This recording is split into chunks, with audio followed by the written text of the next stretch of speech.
Okay, అందరికీ good morning అమ్మా. మనం లాస్ట్ క్లాస్లో సూపర్ కండక్టివిటీకి సంబంధించి టైప్ 1 టైప్ 2 సూపర్ కండక్టర్స్ గురించి నేర్చుకున్నాం. ఓకేనా? టైప్ 1 టైప్ 2 సూపర్ కండక్టర్స్ యొక్క క్లాసిఫికేషన్ మీకు ఆల్రెడీ చెప్పాను. దేని మీద బేస్ అయ్యిందంటే మైస్నర్ ఎఫెక్ట్ ఎంత స్ట్రిక్ట్గా ఒబే అయ్యింది, లేకపోతే పార్షియల్గా ఒబే అయిందా అనే దాన్ని బట్టి ఈ క్లాసిఫికేషన్ జరిగింది. ఓకేనా? ఇక్కడ మనం గమనించాల్సింది ఏంటంటే సూపర్ కండక్టివిటీ నేర్చుకున్నారు. ఓకే, సిలబస్లో మన దురదృష్టం చెప్పాను మీకు లాస్ట్ క్లాస్లో. సూపర్ కండక్టివిటీలో టైప్ 1 టైప్ 2 సూపర్ కండక్టర్స్ గురించి, మైస్నర్ ఎఫెక్ట్ గురించి, తర్వాత ఇంకా చెప్పాలంటే సూపర్ కండక్టింగ్ ప్రాపర్టీస్ గురించి ఇలా చాలా నేర్చుకున్నారు. కానీ సిలబస్లో ఒక పాయింట్ లేదు. ఏంటంటే అది సూపర్ కండక్టివిటీ యొక్క బీసీఎస్ థియరీ. అంటే ఏంటి? ఇప్పుడు ఏదో ఒక చోట ఒక అద్భుతం జరిగిందండి. అద్భుతం జరిగినప్పుడు ఫర్ ఎగ్జాంపుల్ అది ఎప్పుడు జరిగింది, ఏ టైంకి జరిగింది, ఇవన్నీ ఓకే. కానీ జనరల్గా మనకు ఒక క్యూరియాసిటీ ఉంటుంది, అసలు ఎలా జరిగింది అది, హౌ ఇట్ హ్యాపెండ్ అనే క్యూరియాసిటీ ఉంటుంది కదా. అలా ఉంటేనే మనం మనిషిలో, ఓకేనా, మనలో లైఫ్ ఉంది అంటే అర్థం ఏదో లోపల మెటబాలిజం జరుగుతుందంటే మనలో జీవం ఉన్నట్టు కాదు. ఆలోచించే పవర్ ఉన్నప్పుడే మనం మనుషులు అని అర్థం. అప్పుడే మన బ్రెయిన్ యాక్టివ్గా ఉన్నట్టు లెక్క. ఓకేనా? కాబట్టి సూపర్ కండక్టివిటీ యొక్క ప్రాపర్టీస్ అన్నీ తెలుసుకున్నప్పుడు అసలు అలాంటి ఒక అద్భుతమైన స్థితి, అలాంటి ఒక ఎక్స్ట్రాడినరీ స్టేట్ అనేది పదార్థానికి ఎలా వస్తుంది అని తెలుసుకోవడం it's a thing of curiosity. ఓకేనా? కాబట్టి అది సిలబస్లో లేకపోయినా, అంటే సూపర్ కండక్టివిటీ యొక్క బీసీఎస్ థియరీ సిలబస్లో లేకపోయినప్పటికీ కూడా ఇది ఒక మోరల్ రెస్పాన్సిబిలిటీగా తీసుకుని నేను బీసీఎస్ థియరీ మీకు ఎక్స్ప్లెయిన్ చేస్తున్నాను. చాలా సింపుల్గా అర్థం చేసుకోవచ్చు. ఇప్పుడు మీరు స్లైడ్ చూడండి ఒకసారి. అంటే మనం ఈ క్లాస్లో నేర్చుకోబోయేది ఏంటంటే ఆ సో కాల్డ్ ఎక్స్ట్రాడినరీ ప్రాపర్టీ, అంటే జీరో రెసిస్టివిటీ కానీ, లేకపోతే ఆ పర్ఫెక్ట్ డయామాగ్నెటిక్ నేచర్ కానీ, ఈ రెండు ఎక్స్ట్రాడినరీ ప్రాపర్టీస్. అందులో రెండింటిలో ఫస్ట్ది మరీ ఎక్స్ట్రాడినరీ, జీరో రెసిస్టివిటీ అని చెప్పాను కదా, శూన్య వాహకత. ఆ ప్రాపర్టీ రావడానికి దారితీసిన అంశాలు ఏంటి? ఓకేనా? అంటే సూపర్ కండక్టివిటీని ఎక్స్ప్లెయిన్ చేయడానికి ప్రపోజ్ చేసిన థియరీ ఏంటి, ఏ విధంగా మనం ఆ మిస్టరీని ఎక్స్ప్లెయిన్ చేయగలుగుతాం, అది ఈ క్లాస్. ఓకేనా? కాబట్టి మీరు స్లైడ్లో చూడొచ్చు, సూపర్ కండక్టివిటీని ఎక్స్ప్లెయిన్ చేయడానికి ముగ్గురు శాస్త్రవేత్తలు ట్రై చేశారమ్మా. ఆ ముగ్గురు శాస్త్రవేత్తల ఫొటోస్ నేను ఇక్కడ పెట్టాను, మీరు చూడండి. Bardeen, Cooper, Schrieffer. వీళ్ళ మూడు పేర్లలో మొదటి అక్షరాలు ఏంటి? కాబట్టి ఆ ముగ్గురు కలిసి సూపర్ కండక్టివిటీని ఎక్స్ప్లెయిన్ చేయడానికి, థియరిటికల్గా ఎక్స్ప్లెయిన్ చేయడానికి ట్రై చేశారు. కాబట్టి ఆ థియరీకి ఏం పేరు పెట్టారంటే వాళ్ళ పేర్లలో మొదటి అక్షరాలు తీసి బీసీఎస్ థియరీ అంటారు. ఓకేనా? దీన్ని కూపర్ థియరీ అని కూడా అంటారు. ఎందుకో మీకు షార్ట్ వేలో అర్థం అవుతుంది. కాబట్టి ఇప్పుడు మనం నేర్చుకునేది ఏంటంటే సూపర్ కండక్టివిటీని ఎక్స్ప్లెయిన్ చేయడానికి బీసీఎస్ థియరీ యొక్క వివరణ చూద్దాం. ఓకేనా? కాబట్టి బీసీఎస్ థియరీ, బర్డీ, కూపర్, స్క్రీఫర్. మీరు ఒకటి గమనించండి అమ్మ, ఇక్కడ అసలు సూపర్ కండక్టివిటీ అంటే ఏంటి, ఉన్న రెండు ప్రాపర్టీస్ ఏంటో చెప్పండి ఒకసారి. Zero resistivity, perfect diamagnetism. Okay, మనం తెలుగులో అనుకుంటే కనుక శూన్య నిరోధం. అంటే నిరోధం తక్కువగా ఉండడం కాదు. మీకు మళ్ళీ ఫస్ట్ నుంచే చెప్పాను నేను. ఒక పదార్థాన్ని మనం కూల్ చేస్తూ పోతే, అంటే దాన్ని చల్లబరిస్తే ఎంతకి? Critical temperature. Very good, critical temperature. అంటే క్రిటికల్ టెంపరేచర్ ఎలా ఉంటుందంటే మన ఫ్రిడ్జ్ లో టెంపరేచర్ లా ఉండదు. ఎక్స్ట్రీమ్ లో టెంపరేచర్, అంటే -260, -250 ఆ రేంజ్కి మనం ఒక మెటీరియల్ని కనుక కూల్ చేస్తే ఆబ్వియస్గా ఏం జరుగుతుంది మీకు తెలుసు. ఏం జరుగుతుంది? ఆ కండక్టర్ యొక్క రెసిస్టెన్స్ తగ్గుతుంది. ఓకేనా?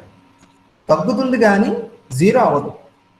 కానీ కొన్ని మెటీరియల్స్లో ఏమవుతుందంటే as you go on decreasing the temperature at a certain temperature known as critical temperature, సందిగ్ధ ఉష్ణోగ్రత అనే ఉష్ణోగ్రత వద్ద పదార్థం యొక్క నిరోధం, రెసిస్టెన్స్ మొత్తం సడన్గా డిసపియర్ అయిపోతుంది. అంటే దాన్ని జీరో రెసిస్టివిటీ.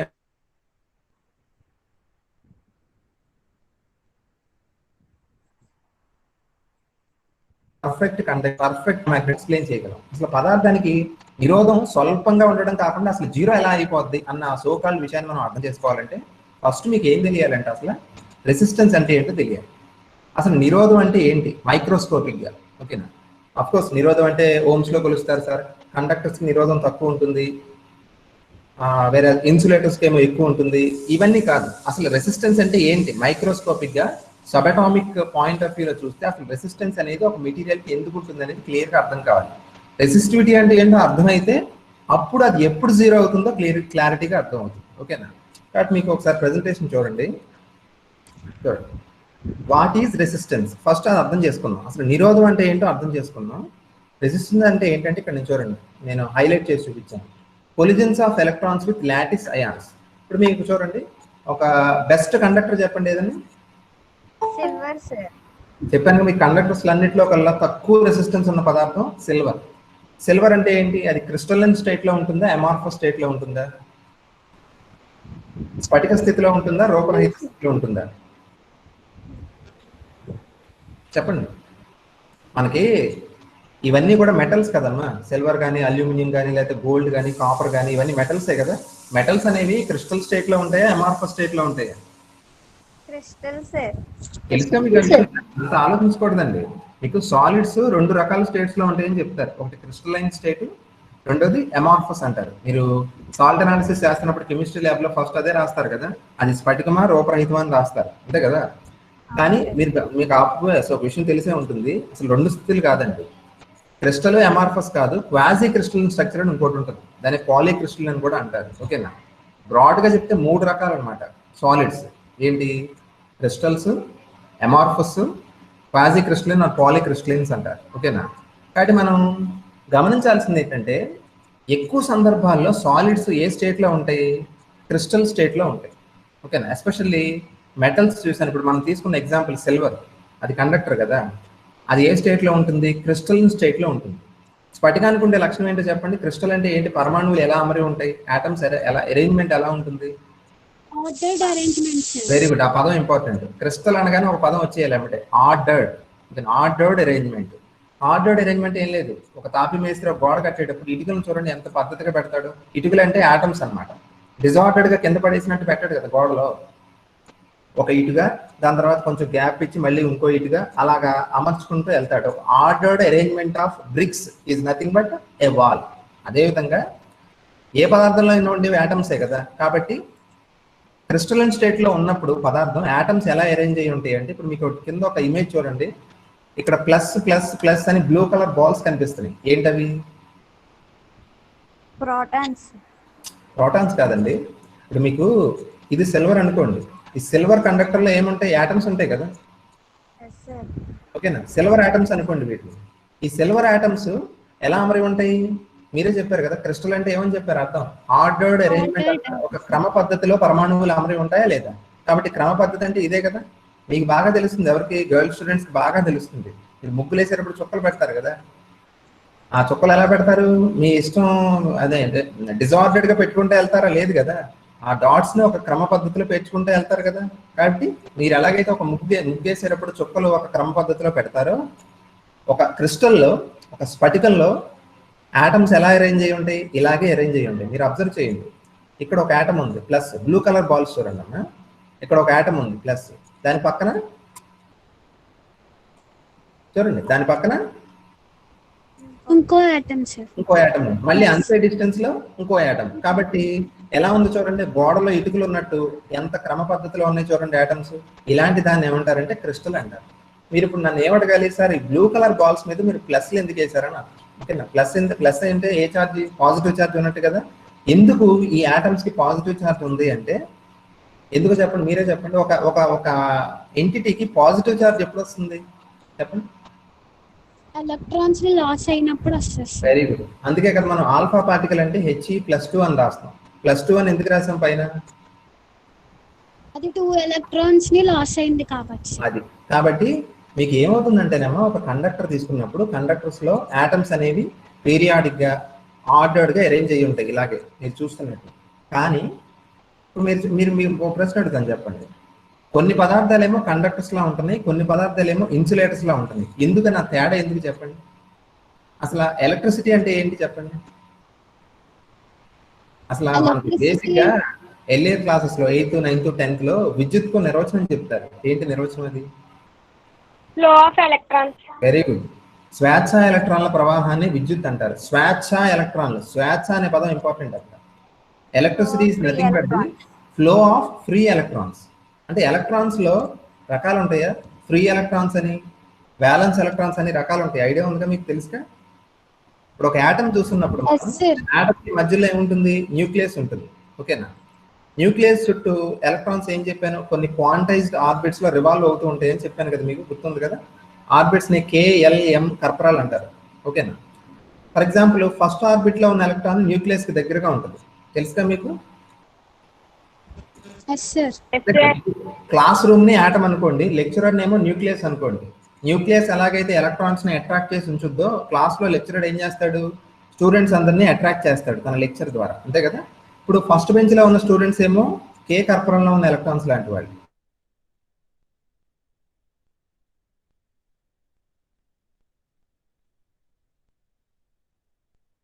ఉంటాయి కదా.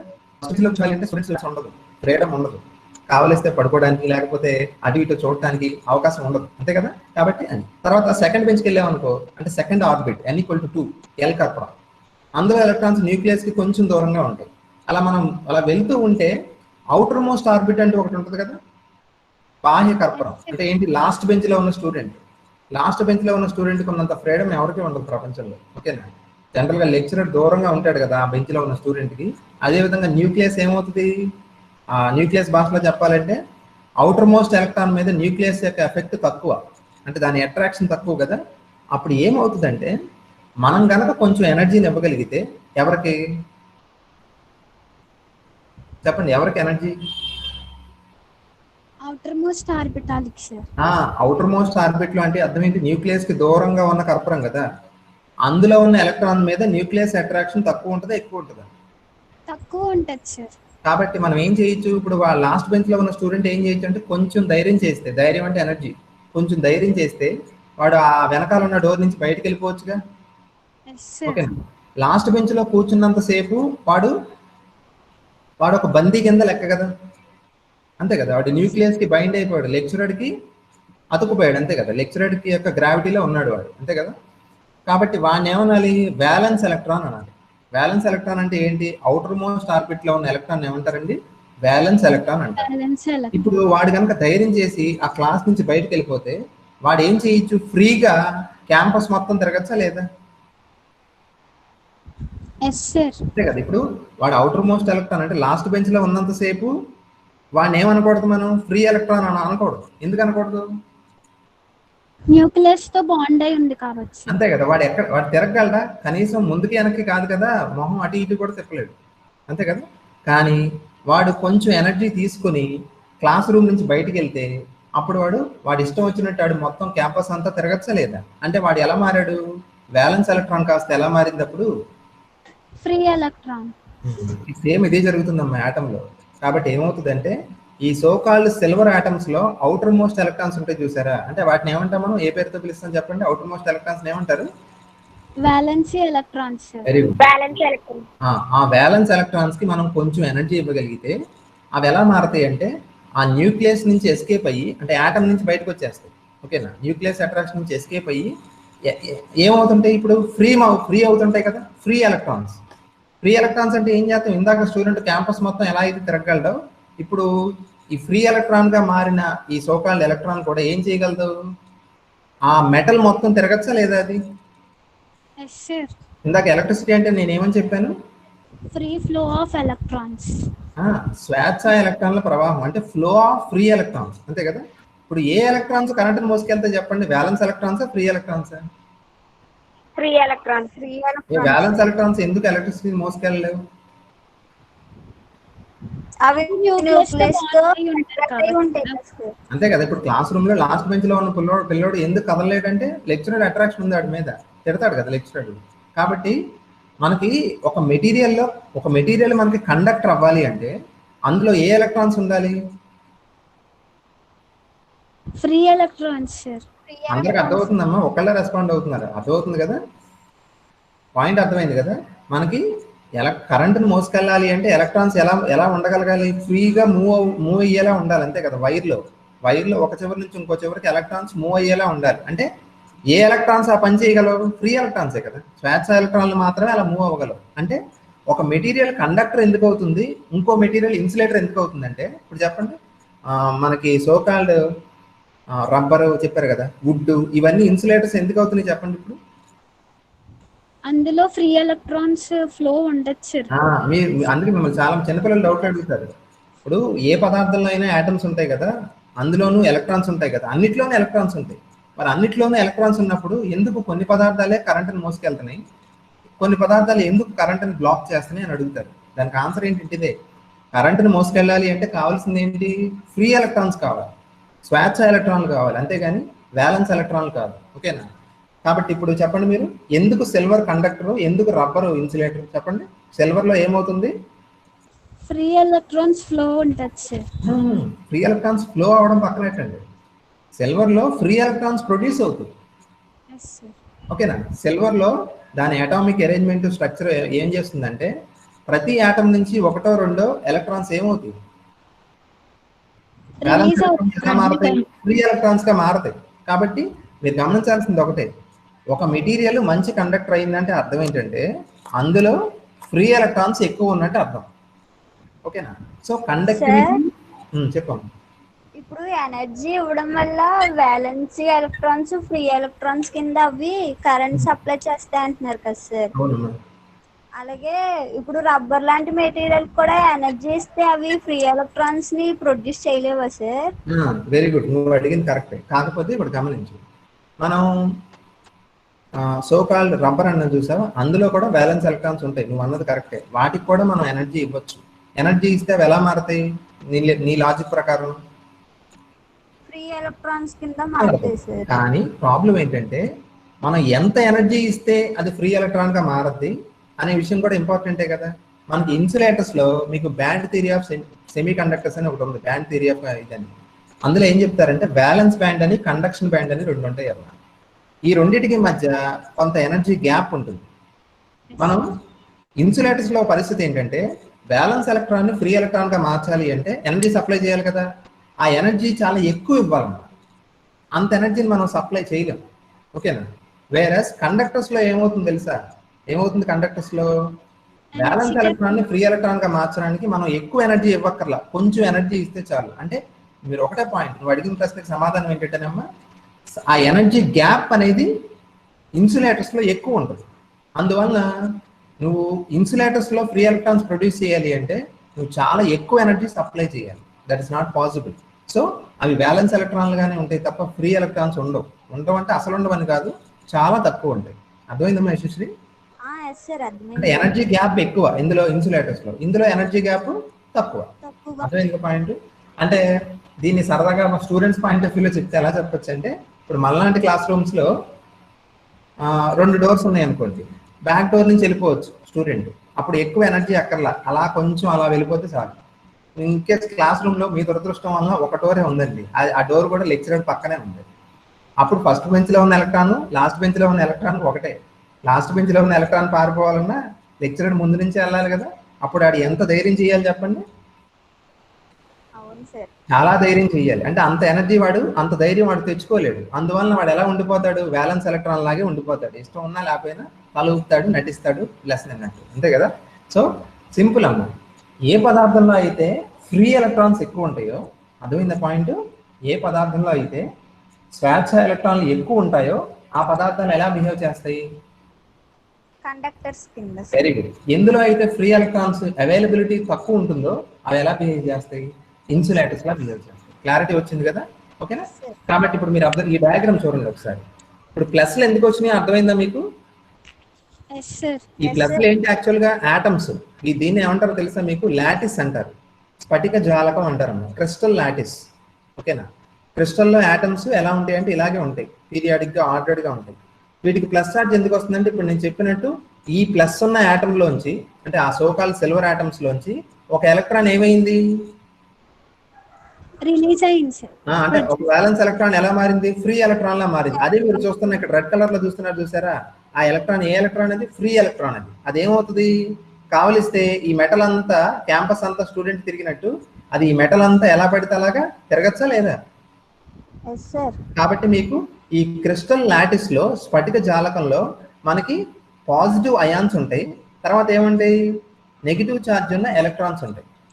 అర్థమైందా పాయింట్? ఇప్పుడు రెసిస్టెన్స్ ఎందుకు వస్తుందో నేను చెప్పాను చూడండి, ఈ పాయింట్ జాగ్రత్తగా చదువు. రెసిస్టెన్స్ రావడానికి మూల కారణం ఏంటంటే ఈ ఎలక్ట్రాన్స్ వైర్ గుండా వెళ్ళేటప్పుడు, ఓకేనా, వైర్ గుండా ట్రావెల్ చేస్తాయి కదా ఎలక్ట్రాన్స్ ఒక ఎండ్ నుంచి ఇంకో ఎండ్కి. అలా వెళ్తున్నప్పుడు ఏమవుతాయి అంటే ఈ అయాన్స్ ఉన్నాయి చూసారా, పాజిటివ్ అయాన్స్, వాటితో కొల్లైడ్ అవుతాయి అవి. ఓకేనా? అలా కొల్లైడ్ అవ్వడం వల్ల ఏమవుతుంది, కొంత ఎనర్జీ లాస్ అవుతుంది. అదే రెసిస్టెన్స్ అంటే. ఓకేనా? మీరు ఎలా ఊహించుకుంటారంటే నేను ఒక ఎగ్జాంపుల్ చెప్తాను చూడండి. ఎగ్జాంపుల్ చూపించి ఒక యానిమేషన్ కూడా చూపిస్తాను మీకు. సార్ మీరు రెసిస్టెన్స్ గురించి ఎక్కువసేపు చెప్తున్నారని అనుకోవద్దు. రెసిస్టెన్స్ అంటే ఏంటో అర్థమైతే సూపర్ కండక్టివిటీ చాలా చిన్న పాయింట్, చాలా ఈజీగా అర్థమైపోతుంది. ఓకేనా? చాలా మంది రెసిస్టివిటీ యొక్క సోర్స్ ఏంటో తెలియదు. ఓకేనా? ఇప్పుడు దాకా చెప్పింది అర్థమైందా? Yes sir. కండక్టర్స్ ఏ స్టేట్ లో ఉంటాయి, క్రిస్టల్ స్టేట్ లో ఉంటాయి, అమార్ఫస్ స్టేట్ లో ఉంటాయి చెప్పండి. Crystalline states. క్రిస్టల్ అంటే ఆటమ్స్ ఎలా అరేంజ్ అయ్యి ఉంటాయి, ఆర్డర్డ్ గా అరేంజ్ అయ్యి ఉంటాయి. ఇప్పుడు మనకి ఆర్డర్డ్ గా అరేంజ్ అవ్వడం అంటే ఇప్పుడు డయాగ్రామ్ లో చూపించినట్టే కదా. ఇందులో ప్లస్ బాల్స్ అంటే బ్లూ కలర్ బాల్స్ ఏమంటారు, క్రిస్టల్ లాటిస్ అంటారు ఈ మొత్తం అరేంజ్మెంట్. ఓకేనా? ఈ మైనస్లు ఏంటి, ఎలక్ట్రాన్స్. ఎలక్ట్రాన్స్ ఏం చేస్తాయి, ఈ లాటిస్ గుండా వెళ్తుంటాయి కదా. ఎలక్ట్రాన్స్ అనేవి వైర్లో వెళ్తున్నప్పుడు ఈ అయాన్స్ మధ్యలోంచే కదా వెళ్ళేది. ఓకేనా? నేనేం చెప్తున్నాను, వెళ్ళేటప్పుడు అవి వేటితో కొల్లైడ్ అవుతాయి అని చెప్తున్నాను. Positive atoms. పాజిటివ్ అంటే ఈ ఫ్రీ ఎలక్ట్రాన్స్ లాటిస్ అయాన్స్ తో అంటే ఈ ప్లస్లతో కొల్లైడ్ అవుతుంటాయి. కొల్లైడ్ అయినప్పుడు ఏమవుతుంది, ఎనర్జీ లాస్ అవుతుంది అని చెప్తున్నా. దానికి ఎగ్జాంపుల్ ఏంటంటే, మీరు ఫారెస్ట్ డిపార్ట్మెంట్ వాళ్ళు కొన్ని చోట్ల ఈ జామాయిల్ చెట్లు అవి పెద్ద పెద్దగా ఉంటాయి చూసారా కాండాలు, అలాంటి చెట్లు ఒక పద్ధతిగా వేస్తారు. ఐడియా ఉందా, మీరు ఎప్పుడైనా చూసారా ఫారెస్ట్కి వెళ్ళినప్పుడు? కొన్ని సినిమా షూటింగ్లు, క్లైమాక్స్ సీన్లు అక్కడే చేస్తారు కదా, ఫైటింగ్ సీన్స్ అవన్నీ కదా, పొడుగ్గా ఉంటాయి కదా మా చెట్లు. వాటిని పక్క పక్కనే వేస్తారు కదా. మీరు ఏమనుకుంటారంటే ఆ అడవినేమో ఆ ఏరియానేమో ఏమనుకుంటారు, కండక్టర్ అనుకోండి. ఆ చెట్లను ఏమనుకుంటారు మీరు, positive ions. Very good, very good. ఆ చెట్లను ఏమనుకుంటారంటే లాటిస్ అయాన్స్ అంటారు. మామూలుగా లాటిస్ అయాన్స్ కదులుతాయా చెప్పండి? లేదు సార్. అవి ఎలా ఉంటాయి, మీరు స్టేషనరీగా ఉంటాయి అని అనుకోవచ్చు కదా. ఎలాగైతే ఇప్పుడు నేను చెప్పినట్టు ఫారెస్ట్ వాళ్ళు వేసిన చెట్ల యొక్క సమూహంలో ఆ చెట్లు ఎలా ఉంటాయి, కదలకుండా ఉంటాయి కదా. ఓకేనా? ఇప్పుడు ఎలక్ట్రాన్స్ అంటే ఎవరు ఊహించుకోండి. ఇప్పుడు ఒక 10 మంది ఏం చేస్తున్నారంటే ఫైటింగ్ సీన్ కోసం ఆ చెట్ల మధ్యలోంచి పరిగెడుతున్నారు. ఓకేనా? చెట్ల మధ్యలోంచి పరిగెట్టేటప్పుడు ఏమవుతుంది, సడన్ గా ఒకసారి చూడండి ఏమవుతుంది, చెట్లు గుద్దేసుకుంటారు సార్. మనం ఎక్స్ట్రాడినరీగా టాలెంట్ ఉంటే తప్ప అంత ఇదిగా పరిగెట్టేటప్పుడు చెట్లు దగ్గరగా ఉంటాయి కదా. అలా ఇప్పుడు మీకు డయాగ్రామ్ లో నేను ప్లస్లు దూరంగా వేసాను మీకు అర్థం కావడం కోసం. కానీ నిజంగా క్రిస్టల్లో ఈ అయాన్స్ అంత దూరంగా ఉండవు, ఇంకా దగ్గరగా ఉంటాయి. కాబట్టి ఇప్పుడు ఏమవుతుంది, ఆ చెట్లలోంచి మనం పరిగెట్టుకుని వెళ్ళేటప్పుడు ఆబ్వియస్లీ కొన్ని సందర్భాల్లో ఏం జరుగుతుంది, కొలిజన్ అవుతాయి. మనం పరిగెత్తేటప్పుడు ఆ చెట్లు ఢీకొంటాం కదా, ఢీకొన్నప్పుడు మన ఎనర్జీ కొంత లాస్ అవుతామా లేదా? Yes sir. అదే మనం మామూలుగా గుద్దుకోకుండా వెళ్ళిపోతే, చెట్లను ఢీకొనకుండా వెళ్ళిపోతే మనం ఫ్రీగా వెళ్ళిపోతాం. అప్పుడు రెసిస్టెన్స్ ఎంత ఉంటుంది సార్, రెసిస్టెన్స్. మనం అసలు చెట్లను ఢీకొనకుండా వెళ్ళిపోతే రెసిస్టెన్స్ ఎంత?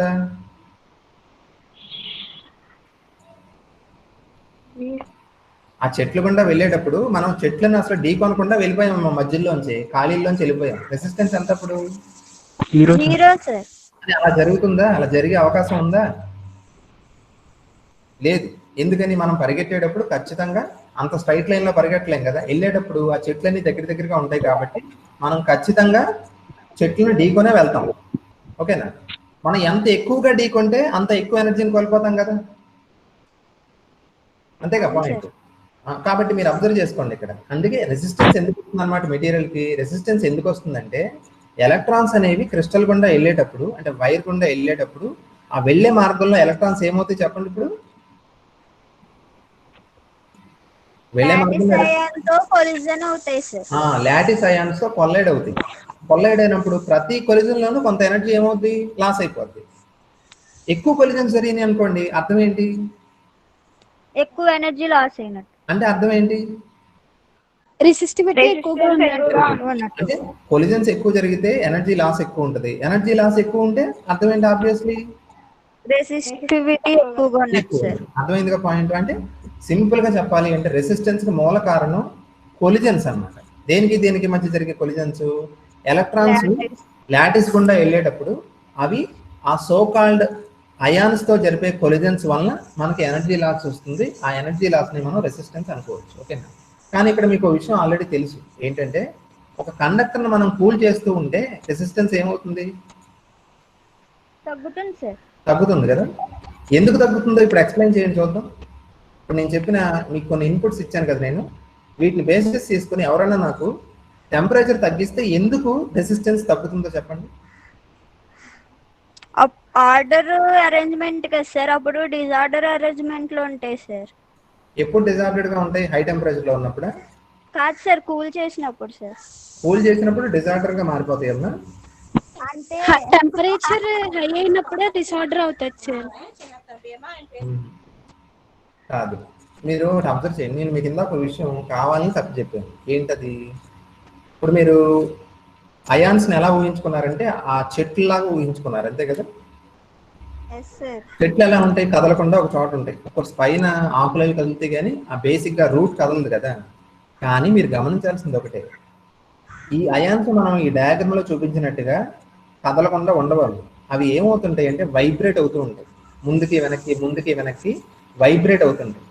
టెంపరేచర్ ఎక్కువ ఉన్నప్పుడు వైబ్రేషన్స్ ఎక్కువ ఉంటాయా, తక్కువ ఉన్నప్పుడు ఉంటాయా వైబ్రేషన్స్ ఎక్కువ?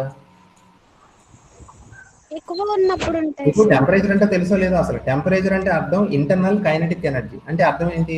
మనం ఒక బాడీని హీట్ చేస్తున్నాం అంటే ఇండైరెక్ట్ గా ఏం జరుగుతుందో తెలుసా?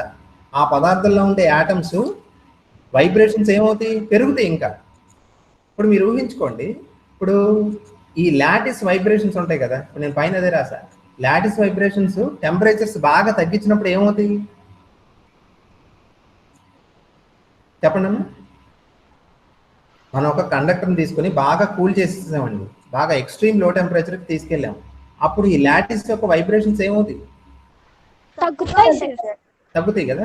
ఇప్పుడు లాటిస్ వైబ్రేషన్స్ ఎక్కువ ఉంటే నష్టం ఏంటి?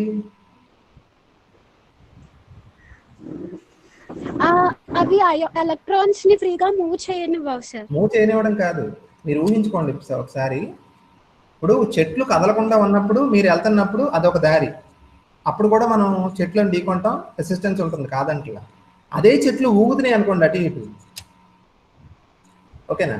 మీరు ఏ చెట్లు గుండా అయితే మీరు పరిగెడుతున్నారు మధ్యలోంచి, ఆ చెట్లు ఏమవుతున్నాయి ఈసారి ఒక చోట ఉండకుండా అటు ఇటు మూవ్ అవుతున్నాయి, వైబ్రేట్ అవుతున్నాయి, సింపుల్ హార్మోనిక్ ఆసిలేటర్ లాగా. అప్పుడు ఏమవుతుందో చెప్పండి, పరిస్థితి ఏంటి? కొలిజన్ ఇంకా బాగా జరుగుతుంది సార్. అసలు ఎంత మంచి ఎగ్జాంపుల్ అంటే నోట్లో అర్థమని పెట్టినట్టు ఈజీగా అర్థమైపోద్దాం. చెప్పింది అర్థమవుతుందిగా మీకు? అవే చెట్లు ఊగుతున్నప్పుడు, వైబ్రేట్ అవుతున్నప్పుడు కొలిజన్స్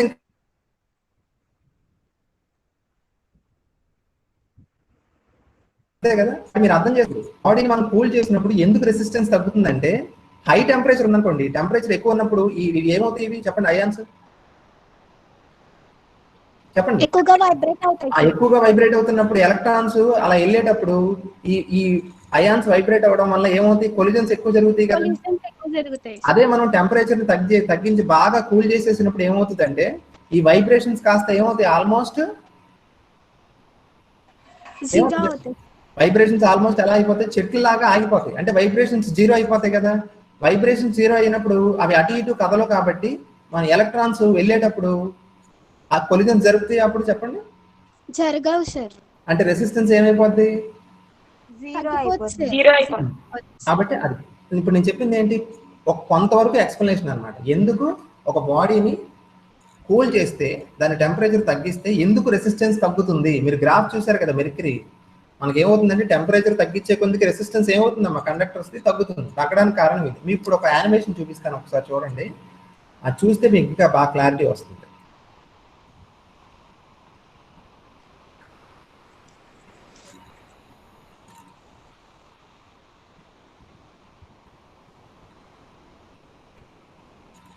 షేర్ అయిందమ్మా ప్రెజెంటేషన్? ఇంకా ప్రెజెంటేషన్ షేర్ అయిందమ్మా? అయ్యింది సార్. ఇప్పుడు చూడండి, ఇందులో మీకు ప్లస్లు కనిపిస్తున్నాయి కదా, అవి ఏంటవి? Positive ions sir. అంటే లాటిస్ అయాన్స్ అనొచ్చు కదా. Okay, sir. ఇక్కడ ఒక పింక్ కలర్ లో ఒకటి కనిపిస్తుంది కదా మైనస్, అదేంటది? Free electrons electrons. సార్. ఇప్పుడు మీరు ఏం చేస్తారంటే యానిమేషన్ లో టెంపరేచర్ ని కూల్ చేస్తూ ఉంటాడు, అంటే తగ్గిస్తాడు.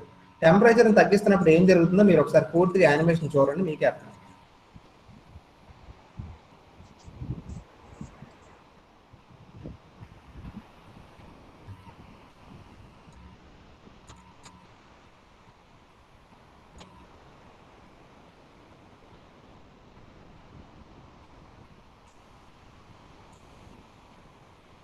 చూసారమ్మా? Yes sir. మళ్ళీ ఒకసారి ప్లే చేస్తున్నాను చూడండి.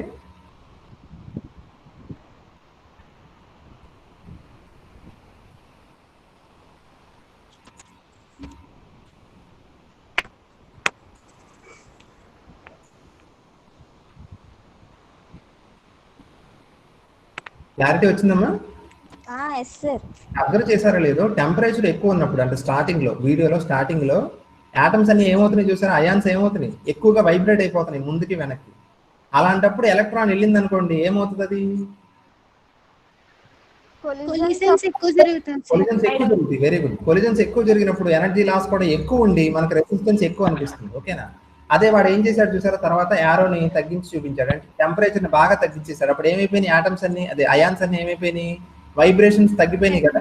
అప్పుడు ఎలక్ట్రాన్ ఫ్రీగా ఏదో నేషనల్ హైవే మీద వెళ్ళిపోయినట్టు అలాగా మధ్యలోంచి వెళ్ళిపోయింది చూసారా?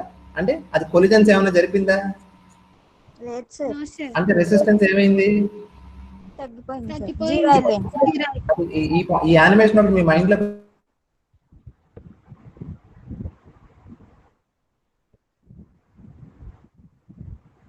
ఒకసారి మళ్ళీ షీట్ కొట్టాం.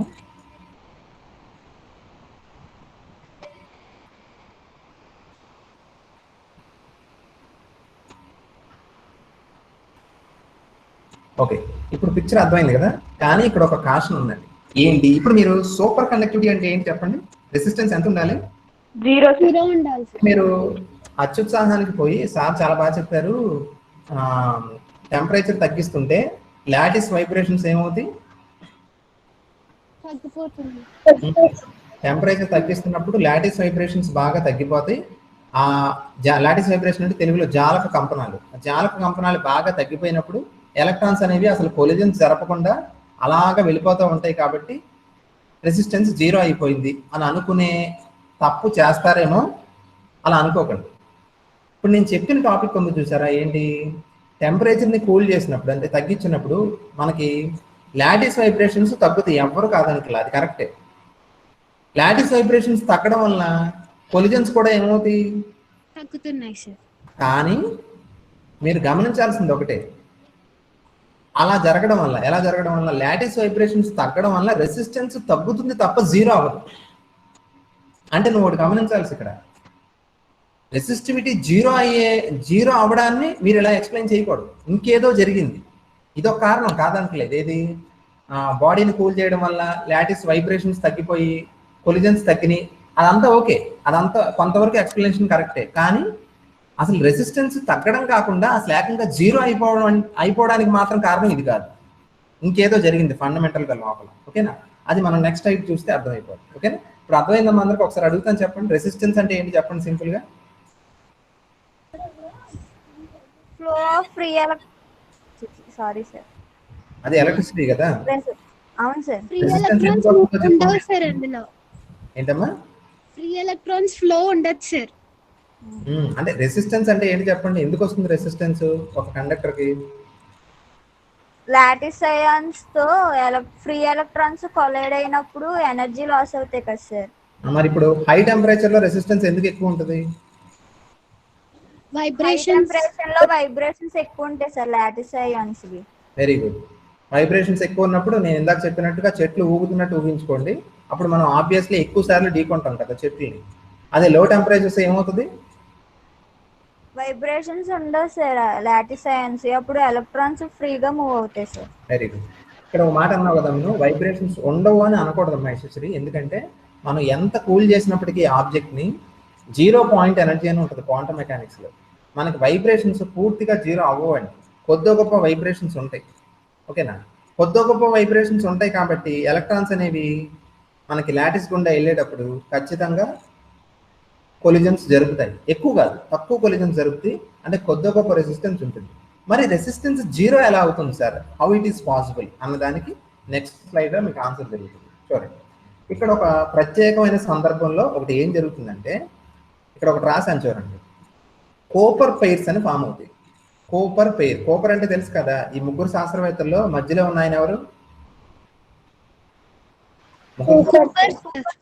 ఫస్ట్ స్లైడ్ లో పెట్టాను కదా, బర్డీన్, కోపర్, స్క్రేపర్ అని. అందులో మధ్యలో ఉన్న ఆయన కోపర్. ఈయనే మేజర్ కంట్రిబ్యూటర్ దేనికి? ఈ బీసీఎస్ థియరీకి. అందుకే అందుకని ఆ పేరుకి ఏం పేరు పెట్టారంటే కోపర్ పేరు. కోపర్ పేరు అంటే జంట కదా, కోపర్ పేరు అంటే ఏంటో చెప్తాను చూడండి. ఇప్పుడు మీరు ఒకటి గమనించండి, ఇక్కడ మామూలుగా ఎలక్ట్రాన్స్ కి మధ్య ఏముంటుంది చెప్పండి? అట్రాక్షన్ ఉంటుందా, రిపల్షన్ ఉంటుందా? రిపల్షన్. Repulsion sir. రిపల్షన్ ఉంటుంది. అదే కదా మన ఎలక్ట్రోమాగ్నెటిజం చెప్పేది, అదే సేమ్ చార్జెస్ మధ్య రిపల్షన్ ఉంటుంది, ఆపోజిట్ చార్జెస్ మధ్య ఏముంటుంది? అట్రాక్షన్ ఉంటుంది సార్.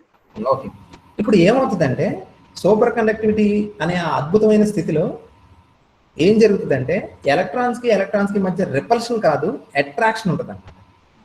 అది అర్థం చేసుకోవడం కొంచెం కష్టం. ఇది మీకు అర్థమయ్యేలా ఒక మంచి ఎగ్జాంపుల్ చెప్తాను. ఇక్కడ ఒక పదం రాసాను చూడండి. అంటే ఎలక్ట్రాన్ కి మధ్య అట్రాక్షన్ ఏర్పడి రెండు ఎలక్ట్రాన్లు కలిపి ఒక జంటలాగా ఏర్పడతాయి. ఆ జంటకు పేరేంటి? కోపర్ జంట అంటారు. అంటే కోపర్ జంట అంటే నథింగ్ బట్ రెండు ఎలక్ట్రాన్ పెయిర్ అనమాట. దాన్ని కోపర్ పెయిర్ అంటారు. సార్ మీరు రెడిక్యులస్ గా చెప్తున్నారు, మీరు సరిగ్గా మైండ్ ఉండే చెప్తున్నారా? అసలు ఎలక్ట్రాన్ కి మధ్య రిపల్షన్ ఉంటుంది కదా సార్, వికర్షణ ఉంటుంది కదా, అలాంటిది రెండు ఎలక్ట్రాన్లు కలిసి అసలు ఒక జంటలా ఏర్పడటం ఏంటి? అది ఎలా పాసిబుల్? అది రెండు ఎలక్ట్రాన్స్ కొంపదీసి అట్రాక్ట్ చేసుకుంటాయా సార్ అని మీకు డౌట్ రావచ్చు. ఎలక్ట్రాన్స్ ఎప్పుడు కూడా అట్రాక్ట్ చేసుకో, రిపలే చేసుకుంటాయి. కానీ ఇక్కడ మధ్యలో ఒక పదం రాసాను చూసారా, లాటిస్ అని. లాటిస్ అంటే ఏది మీకు చూపించాను కదా, బ్లూ కలర్ బాల్స్ ఉన్నాయి చూసారా, ఆ అరేంజ్మెంట్నే లాటిస్ అంటారు కదా. ఈ లాటిస్ వలన మనకి ఏమవుతుందంటే రెండు ఎలక్ట్రాన్ల మధ్య అట్రాక్షన్ ఉందేమో అనిపిస్తుంది. ఒక ఎగ్జాంపుల్ చెప్తాను చూడండి. ఎలాంటి ఎగ్జాంపుల్ అంటే, ఫర్ ఎగ్జాంపుల్ ఒక వైఫ్ హస్బెండ్ ఉన్నారండి, ఓకేనా? వైఫ్కి హస్బెండ్కి పడతలేదు, చాలా గొడవ అయింది. మీకు ఇంకా ఈజీగా చెప్పాలంటే, మీకు ఈ సినిమా చూసారా, సన్ ఆఫ్ సత్యమూర్తి సినిమా చూసారా మీరు? సన్ ఆఫ్ సత్యమూర్తి సినిమాలో రాజేంద్ర ప్రసాద్ క్యారెక్టర్ గుర్తుందా? రాజేంద్ర ప్రసాద్ ఏమవుతుందంటే రాజేంద్ర ప్రసాద్కి వాళ్ళ మిస్సెస్ కి పడదు అసలు, ఓకేనా? అంటే వాళ్ళిద్దరి మధ్య, ఇప్పుడు వాళ్ళిద్దరు ఎలాంటి వాళ్ళు? ఎలక్ట్రాన్స్ లాంటి వాళ్ళు, అంతే కదా, వైఫ్ అండ్ హస్బెండ్. వాళ్ళిద్దరి మధ్య ఏముందని మనకు తెలుసు? రిపల్షన్ ఉంటుంది సార్. వికర్షణ ఉందా లేదా? కానీ ఆ సినిమాలో వాళ్ళిద్దరూ కలిసి ఉంటారా లేదా? మొత్తానికి ఒక ఇంట్లోనే ఉంటారు కదా. బయట వాళ్ళకి వాళ్ళిద్దరి మధ్య వికర్షణ ఉన్నట్టు తెలియదు. నిజంగా వాళ్ళిద్దరి మధ్య అట్రాక్షన్ ఉందేమో అనుకునేలాగా వాళ్ళ ఇంట్లో కలిసే ఉంటారు, అవునా కదా? ఎలా పాసిబుల్? వాళ్ళిద్దరి మధ్య అట్రాక్షన్ తీసుకొచ్చింది ఎవరు చెప్పండి? Marriage sir. మ్యారేజ్ కాదు. యశస్విని మరీ అతి తెలివితో ఆలోచిస్తున్నాం, సింపుల్ గా ఆలోచించండి. మన అది చెప్తారు కదా, హీరో ఏం చెప్తారు? ఒక డైలాగ్ కూడా ఇప్పుడు ఫర్ ఎగ్జాంపుల్ ఆయనకి కాఫీ కావాలి, ఒక ఎలక్ట్రాన్ కి కాఫీ కావాలి, కానీ ఈ ఎలక్ట్రాన్ కి పడదు. కానీ కాఫీ కావాలంటే ఏం చేస్తాడు? పేపర్ మీద రాసి అక్కడ నోటీస్ బోర్డులో అంటిస్తాడు, ఓకేనా? ఆ పేపర్ చూసి ఆవిడ ఏం చేస్తుంది? కాఫీ తీసుకొచ్చి పెడద్దు. అంటే ఇప్పుడు చూడండి, రిపల్ చేసుకునే రెండు ఎలక్ట్రాన్స్ అట్రాక్ట్ చేసుకున్నట్టు అనిపిస్తున్నాయి మనకి. ఎలా అనిపిస్తున్నాయి? దేని వల్ల అనిపిస్తున్నాయి? వాళ్ళకి కావాల్సింది ఏదో గోడ మీద అంటించుకుంటారు. అంటే ఆ గోడో లేకపోతే ఆ నోటీస్ బోర్డు ఏదో ఉందో చూసారా, ఆ నోటీస్ బోర్డు ఎలాంటిది? మధ్యలో ఉన్న లాటిస్ లాంటిది. అదేం చేస్తుంది? ఈ రెండు ఎలక్ట్రాన్స్ మధ్య, అంటే వైఫ్ కి హస్బెండ్ కి మధ్య ఒక మధ్యవర్తిలా ఉంటుంది కదా, ఒక మీడియేటర్ లాగా. అదేం చేస్తుంది అనమాట? వాళ్ళిద్దరిని కలిపి ఉంచేలా చేస్తుందా లేదా? అర్థమైందా? ఇప్పుడు మీకు ఈ పదార్థం సూపర్ కండక్టింగ్ స్టేట్ లోకి వెళ్ళినప్పుడు కూడా ఇదే జరుగుతుందండి. ఎలా జరుగుతుందంటే, మీకు మళ్ళీ ఒక యానిమేషన్ చూపిస్తాను, ఒకసారి చూడండి. అది చూస్తే మీకు చాలా ఈజీగా అర్థమవుతుంది.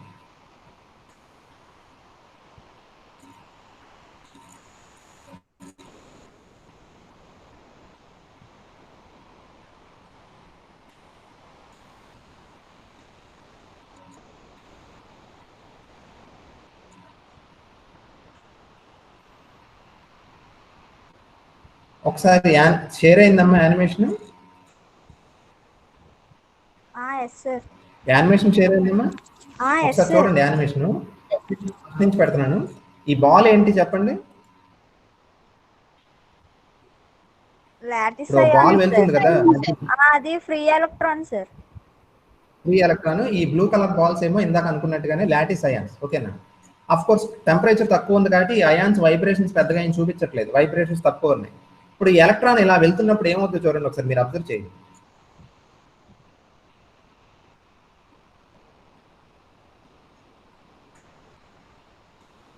అది ఫస్ట్ ఎలక్ట్రాన్ కదా. ఇప్పుడు వెనకాల రెండో ఎలక్ట్రాన్ వస్తుంది చూడు, హస్బెండ్ వస్తుంది, వైఫ్ హస్బెండ్.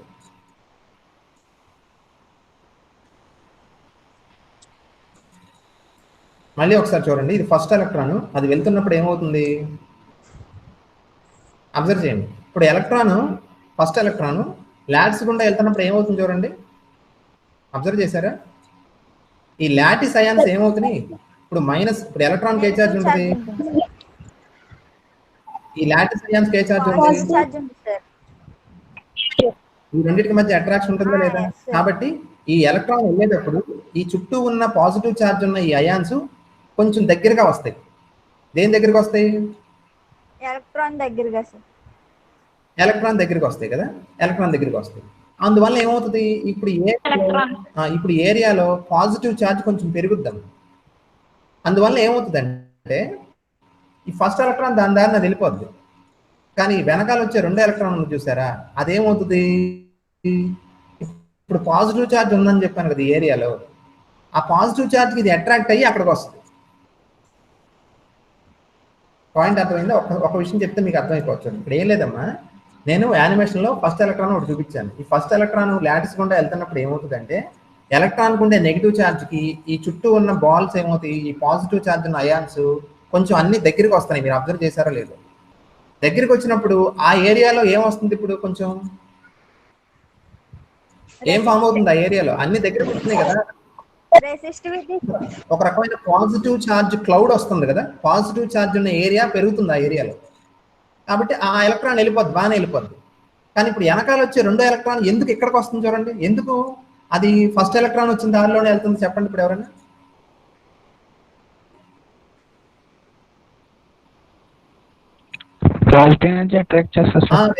ఏమవుతుందంటే ఫస్ట్ ఎలక్ట్రాన్ లాటిస్ గుండా వెళ్తున్నప్పుడు ఫస్ట్ ఎలక్ట్రాన్ వల్ల ఏమైంది, ఆ ఉన్న ఏరియాలో ఒక రకమైన పాజిటివ్ ఛార్జ్ క్రియేట్ అయింది, కొంచెం ఎక్కువ పాజిటివ్ ఛార్జ్ క్రియేట్ అయింది. ఈ ఏరియా వైపుకి ఇప్పుడు ఎవరు వస్తారు, ఈ పాజిటివ్ ఛార్జ్ ఉన్న ఏరియా వైపుకి ఎవరు అట్రాక్ట్ కాబడతారు ఇప్పుడు? ఎలక్ట్రాన్స్. ఏ ఎలక్ట్రాన్? వెనకాల వచ్చే ఎలక్ట్రాన్, సెకండ్ ఎలక్ట్రాన్, అంతే కదా. అంటే ఇక్కడ మీరు గమనించండి, ఫస్ట్ ఎలక్ట్రాన్ సెకండ్ ఎలక్ట్రాన్ ని అట్రాక్ట్ చేసిందా? అట్రాక్ట్ చేయలే. ఫస్ట్ ఎలక్ట్రాన్ దాని ప్రాణానికి అది ముందుకు వెళ్ళిపోయింది, అది సంబంధం లేదు దానికి. కానీ మనకి ఏమనిపిస్తుంది ఇప్పుడు, మనకి ఈ విషయం తెలియకపోతే ఫస్ట్ ఎలక్ట్రాన్ వెళ్ళిన దారిలోనే సెకండ్ ఎలక్ట్రాన్ హచ్చిడాగ్ లాగా వెనకాలే వచ్చేసింది కదా. ఎందుకు వచ్చింది అది వెనకాలే? ఈ లాటిస్ ఏమైంది, ఈ లాటిస్ ఏమైందంటే ఫస్ట్ ఎలక్ట్రాన్ వెళ్ళడం వల్ల లాటిస్ ఏమైంది, కొంచెం డిస్టార్ట్ అయింది, కొంచెం విరూపణ చెందింది. విరూపణ చెందడం వల్ల అవన్నీ దగ్గరికి రావడం వల్ల ఆ ఏరియాలో కొంచెం పాజిటివ్ ఛార్జ్ ఎక్సెస్గా బిల్డప్ అయింది.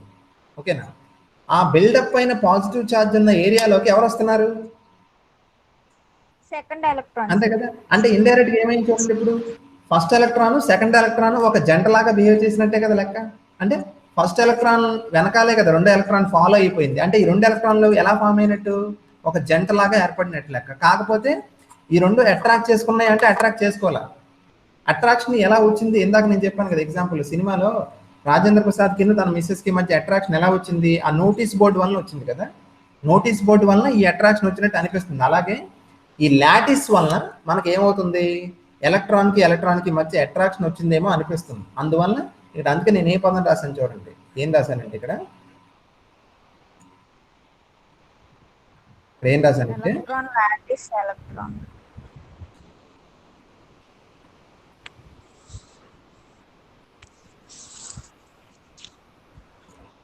ఇక్కడ ముఖ్యమైన పదం చూడండి, ఎలక్ట్రాన్ ఎలక్ట్రాన్. ఎలక్ట్రాన్ జాలకము ఎలక్ట్రాన్ అనే చర్య జరిగింది కదా. అంటే ఇక్కడ మీకు సినిమా భాషలో చెప్పాలంటే Rajendra Prasad dash notice board dash వాళ్ళ మిస్సెస్, మధ్యలో ఉన్న నోటీస్ బోర్డ్ ఏం చేసింది, వాళ్ళిద్దరిని ఒక రకంగా జాయిన్ చేసి ఒక జంట కింద ఉంచుతుంది కదా. ఇక్కడ అలాగే ఆ జాలకం ఏం చేస్తుందంటే, లాటిస్ ఏం చేస్తుందంటే రెండు ఎలక్ట్రాన్స్ మధ్య అట్రాక్షన్ ఉందేమో అన్నట్టు సినిమా చూపిస్తుంది మనకి. అందువల్ల రెండు ఎలక్ట్రాన్స్ ఎలా ఏర్పడుతున్నాయి, ఒక పేరు లాగా ఏర్పడినట్టే కదా. ఆ పేరుకి ఏం పేరు పెట్టారు, కోపర్ పేరు అని పెట్టారు, కోపర్ జంట అంటారు. ఓకేనా? అర్థమైందమ్మా ఇక్కడ దాకా పాయింట్. మీకు ఒక చిన్న ఎగ్జాంపుల్ చెప్తాను చూడండి. మీరు ఫారెస్ట్లో వెళ్తున్నారు, అంటే ఎలాగంటే పెద్ద పెద్ద చెట్లు ఉన్నాయి, ఇందాక అనుకున్నట్టుగానే పెద్ద పెద్ద చెట్లు ఉన్న ఒక అడవి నుంచి అడవిలో వెళ్తున్నారు. ఎందుకు వెళ్తున్నారంటే ఏదో అక్కడో ఒక బంగారం నిధులు ఉన్నాయంట ఆ అడవి లోపల ఎక్కడో, అది కనుక్కోవడానికి వెళ్ళారు. వెళ్తున్నప్పుడు ఏంటంటే ఒక 5-6 వెళ్తున్నారండి. గత 5-6కి వాళ్ళిద్దరికి ఒకళ్ళకొక పడదు, అంటే రిపల్షన్ ఉంది. ఓకేనా? అంటే ఎగ్జాంపుల్ ఏంటి చూడండి, ఇక్కడ అడవి ఏంటి దేంతో సమానం? అడవి దేనికో ఊహించుకోవచ్చు, కండక్టర్ కింద ఊహించుకోవచ్చు కదా, సూపర్ కండక్టర్ కింద. సార్ అందులో ఉన్న చెట్లు దేంతో సమానం? Lattice ions. Very good. ఓకేనా? ఈ నిధి కోసం వెళ్ళే మనుషులు ఉన్నారు కదా, అడవి గుండా వెళ్తున్నారు, వాళ్ళు దేంతో సమానం? Free electron. ఇప్పుడు మామూలుగా అయితే ఈ 5-6గురికి ఆ వెళ్ళే 5-6గురికి ఒకరికొకరికి ఏముంది? పడదు, వాళ్ళకి రెపల్షన్ ఉంది. కానీ వాళ్ళందరికీ ఒక కామన్ గోల్ ఉంది కదా, ఆ నిధి పట్టుకోవాలని. ఇప్పుడు ఏం చేస్తారంటే ఫస్ట్ ఎలక్ట్రాన్ ఒక మనిషి ఏంటంటే ముందుకు వెళ్ళాడు. అలా వెళ్ళినప్పుడు వాడికి ఏదో ఒక చిన్న క్లూ దొరికింది. ఓకేనా? అంటే ఈ మార్గంలో వెళ్తే సంథింగ్ ఏదో పని అయ్యేలా ఉందని చెప్పి వాడికి మార్గం తెలిసింది. వెనకాల ఉన్నాడు ఎక్కడో ఉంటాడు కదా, అందరూ ఒకసారి వెనకాల లైన్లో వెళ్ళరు కదా, కొంచెం దూరంలో ఉన్నాడు. అప్పుడు ఏం చేస్తారంటే వాడు అక్కడ ఉన్న చెట్టుకి ఏదైనా ఒక రెడ్ కలర్ రిబ్బన్ కట్టాడు అనుకోండి. ఓకేనా? ఏమవుతుంది? ఆ రిబ్బన్ కట్టేసి ఈ దారి నీడు వెళ్ళిపోయాడు. ఇప్పుడు ఏమవుతుంది చూడండి, వెనకాల వచ్చేవాడు ఏమవుతాడు? అదే దారిలో వెనక్కి వస్తాడు. అదే దారిలో వెనక రావడం కాదమ్మా, ఫస్ట్ వాడు వెళ్తూ వెళ్తూ వాడికి ఏదో క్లూ దొరికింది. వాడు ఆ క్లూని ఆ వెనకాల ఉన్నవాడికి పిలిచి చెప్పలేడు, వాడంటే వాడికి ఇష్టం లేదు. కాబట్టి ఏం చేస్తాడు వాడు? ఆ అక్కడ వదిలేస్తాడు సార్. చెట్టుకి ఏదో ఒక రెడ్ కలర్ రిబ్బన్ ఏదో కట్టేసాడండి, కట్టేసి వాడు వెళ్ళిపోయాడు ఆడి దారినాడు. ఇప్పుడు ఆ వెనకాల వచ్చేవాడు ఏమవుతాడు చెప్పండి ఆటోమేటిక్ గా? ఆ రెడ్ కలర్ సింబల్ చూసి ఆ దారిలో వెళ్ళడానికి అటే వెళ్తారు సార్.